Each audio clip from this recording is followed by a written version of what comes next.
할렐루야, 김진홍 목사입니다. 오늘은 기도학교 제15과입니다. 예수님이 기도하시는 모습을 보기를 원합니다.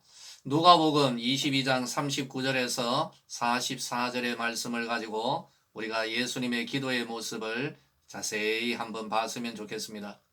기도하는 모습들 참 다양하죠. 그런데 기억에 남는 몇몇 기도의 장면들이 있습니다. 어떤 분은 소나무를 붙들고 씨름하듯이 참 그렇게 간절하게 드리던 그 모습. 그리고 겨울철이었습니다. 눈이 내리는 밤에 산 꼭대기에서 비닐로 된 솜봉지를 뒤집어 쓰고 하나님 앞에 기도드리던 그러한 분들의 모습이 아직까지 저에게 남아 있습니다. 저도 그렇게 기도드렸던 기억이 있습니다. 그리고 어떤 분은 바위 위에서 이 기타를 쳐요. 기타를 열정적으로 치면서 하나님 앞에 기도를 드리던 그분의 그 모습도 참 기억에 남습니다. 마치 검은고를 키며 예언하던 엘리사의 모습이 떠오르기도 했습니다. 그런데 우리는 가장 중요한 것은 예수님이 기도를 드리던 그 모습은 어떠하였을까? 바로 이 모습을 보고 우리들의 기도의 생활에 좀 우리들이 참조하며 나아갔으면 좋겠다 생각을 합니다. 예수님께서 제자들에게 기도를 가르쳐 주신 적이 있었죠. 주기도문입니다. 그런데 그 외에도 더 강력한 교훈은 어떤 것을 가르쳐 주기보다도 예수님께서 실제로 기도하셨던 바로 그 모습이라고 생각합니다. 하나님의 아들 예수님께서 이 땅에서 사역을 하시는 동안에 기도로 하나님과 늘 교제하는 그런 모습을 보여주셨습니다. 기도하라는 100마디의 말보다 예수님이 친히 기도를 하셨던 바로 그 모습이 제자들에게는 참 큰 영향을 끼쳤으리라 생각합니다. 그리고 예수님의 그 기도 생활은 제자들에게 정말 예수님의 그 모습을 본받으리라는 귀한 마음도 주었으리라 생각합니다. 사랑하는 우리 모든 성도님들, 참으로 제자들이 보았던 예수님의 그 기도의 모습을 오늘 우리 말씀을 통하여 보고 우리도 예수님 닮아가는 그런 은혜가 임하게 되기를 우리도 기도해야 될 줄로 믿으시기를 바랍니다. 첫 번째, 예수님은 기도를 드릴 때 정해진 시간과 또 장소에서 하나님 앞에 기도를 드리더라는 거죠. 마가복음 1장 35절을 보면 새벽 아직도 밝기 전에 예수께서 일어나 나가 한적한 곳으로 가사 거기서 기도하셨다라고 합니다.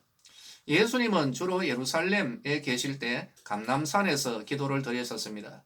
그런데 꼭 감람산이 아니라 할지라도 다른 지방에 계실 때 예수님은 한적한 곳에서 기도를 드리신 것이죠. 왜 그랬을까요?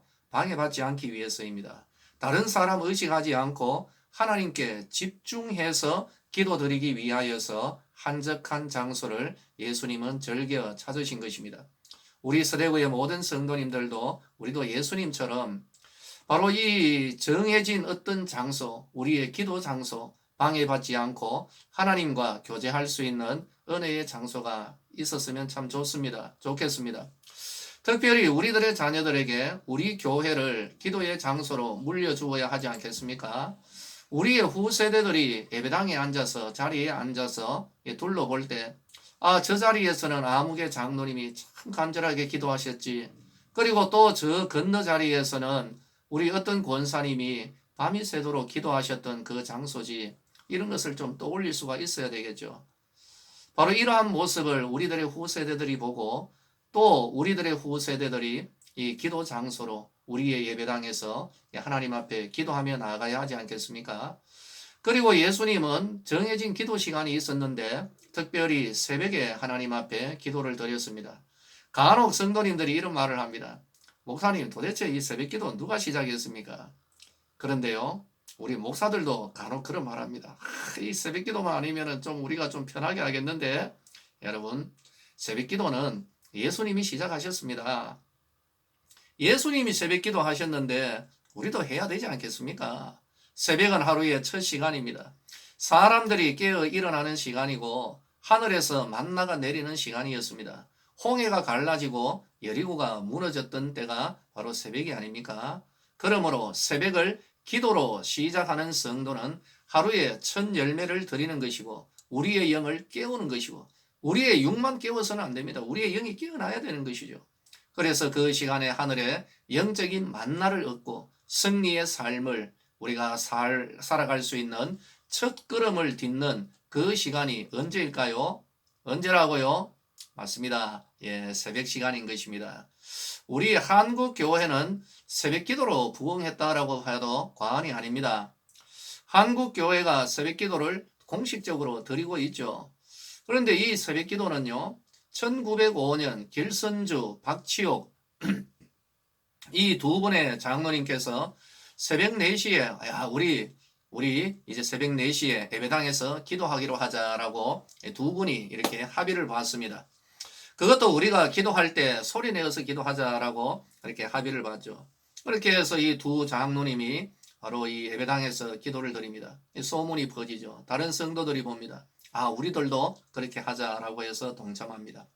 어떤 분은 3시에 나오고 어떤 분은 2시에 나오고 어떤 분은 새벽 1시에까지 나와서 하나님 앞에 간절하게 부르짖어 기도하는 거죠. 바로 이 기도가 1907년 평양 대부흥 운동의 원동력이 된 것입니다. 새벽 기도는 한국 교회의 저력인 것입니다.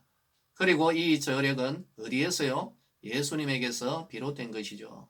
사랑하는 우리 모든 스데브의 성도들이여 새벽을 깨우는 우리 성도님들 되시기를 예수님의 이름으로 축복합니다. 그리고 예수님의 기도는 두 번째로 정말 간절했습니다. 오늘 본문에서도 나오죠. 예수님이 힘쓰고 떼써서 더욱 간절히 기도하시니 땀이 땅에 떨어지는 핏방울 같이 되었더라라고 합니다. 뭐 그런 일이 어디 있는가? 그렇지 않습니다. 실제로 피가 터집니다. 예수님은 예를 쓴 기도를 드렸던 것이죠. 예는 뭘까요? 생선의 간을 뜻합니다. 짐승 중에서 예민한 것들은 다른 짐승이 와서 자기 새끼를 건드리거나 잡아먹어버리면은 창자의 미세 혈관이 시뻘겋게 터져 죽어버린다라고 합니다. 우리들도 이런 말을 합니다.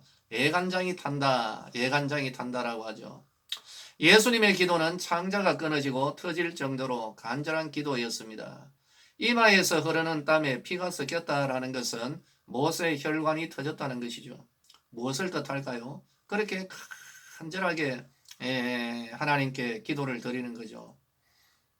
저도 간절하게 좀 기도를 드리다 보면은 이러다가 넘어가지 않겠나 하는 그러한 때도 없지 않아 있습니다. 넘어가면 얼마나 좋겠습니까? 그렇게 기도하다가 하나님께 가면은 참 좋은 것이죠.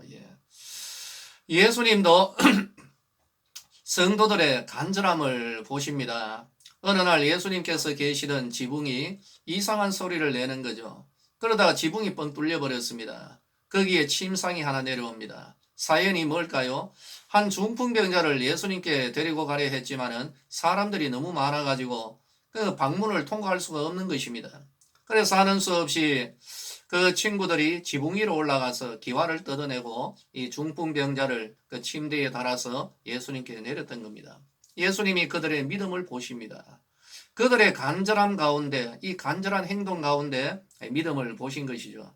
그리고 예수님은 그 사람을 치유해 주십니다. 근데 우리가 그 내용을 자세히 보면은 정말 이 하나 우리가 살펴야 되는 게 있습니다.